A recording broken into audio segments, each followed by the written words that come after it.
Hey everyone, I'm Stacia Sexton and I'm the Education Director at P45's Theater.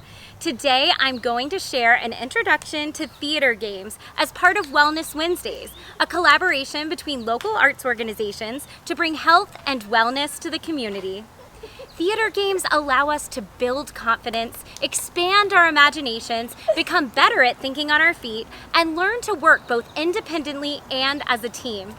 But the most important thing about theater games is that they are a really great way to be active and have fun. I'm here today in our beautiful Civic Center amphitheater space, home of our outdoor theater adventure camp this summer. I have some campers here today to share with you my favorite theater games for all ages that you can play with your family, socially distanced outside with your friends, or even on Zoom with the grandparents. Keep in mind that some of these campers are from the same household, so they may be able to work together without social distancing. But we'll also give you examples of how to play these games if you are social distancing. Make sure that you have hand sanitizer and are disinfecting any shared objects between uses.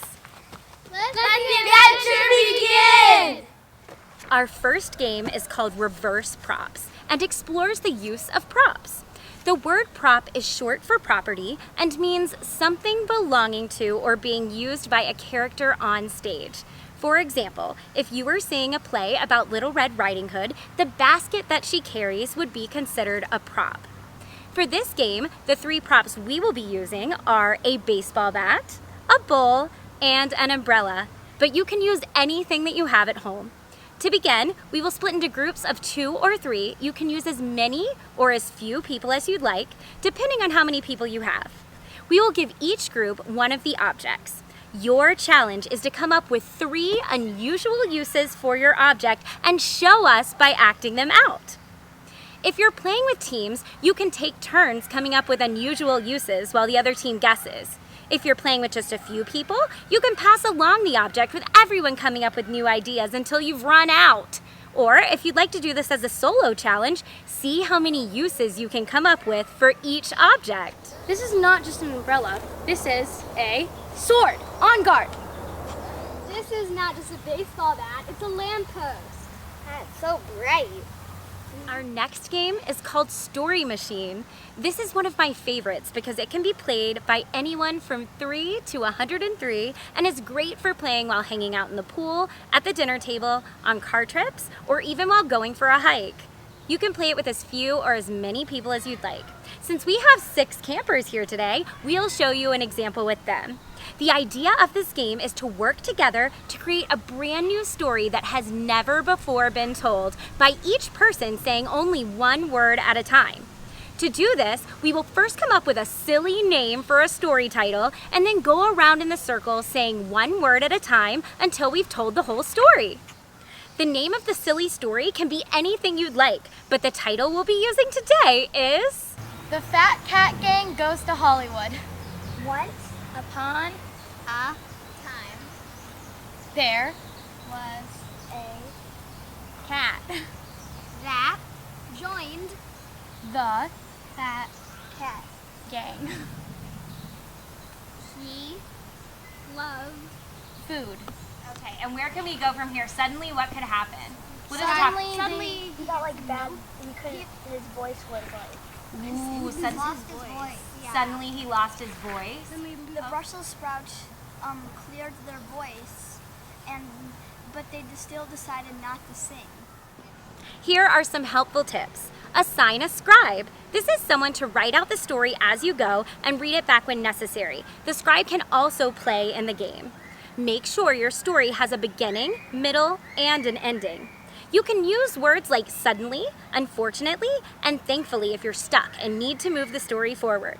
Don't anticipate. Go with the flow, even if a member of your group says something unexpected. Once upon a time, there was a cat that joined the Fat Cat Gang. They loved to dance, sing, and they all thought that they should act. So they went to Hollywood to see if they were good enough to make it on the singing show. Suddenly, they lose their voice, and the doctor says they have to eat their least favorite food to get better. So they go to the old Burger King to get the Brussels sprouts. Once they eat the Brussels sprouts, they discover that they love them so much, and they live happy ever after, singing and dancing in Hollywood with the Brussels sprouts. Our next activity is called Where Am I? To begin, collect scraps of blank paper to write on. Hand out a scrap of paper to each person and have them write the name of a location on each piece. You can be as obvious or as wild as you'd like. Some examples to get you started are the beach, dinner table, preschool at nap time, cherry festival, haunted house, inside of a volcano, or rainforest. But you can come up with anything you'd like. Place the locations into a jar or basket and find a place to perform. Begin with 2 performers. One will pick a location paper and share it with the other. Don't peek, you have to use the first one you pick. The actors will have about 30 seconds to come up with an idea, then we'll perform a scenario that takes place in that location. The goal is to make it as clear as possible so the audience can guess where you are. You must not say the name of the location, but we'll need to make it as obvious as possible by acting it out. Think about the kind of people who would be in that location and the kind of things that they would be doing. Here's what some of our campers came up with. Ice cream shop. Hi, what flavor would you like? Mint chip, please. All right. Wait, cone or cup? Cone, please. Okay. There you go. That'll be $5. Thank you. Here. Ah, so cold and delicious.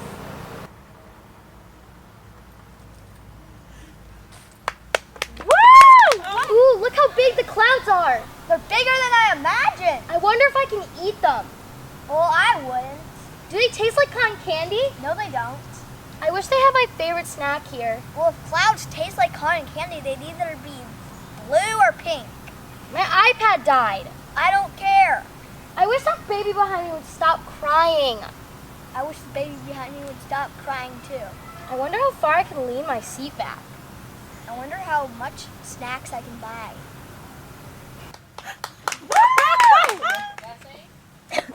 All right, who knows what it is? Say it if you know it. Airplane. Here, come inside.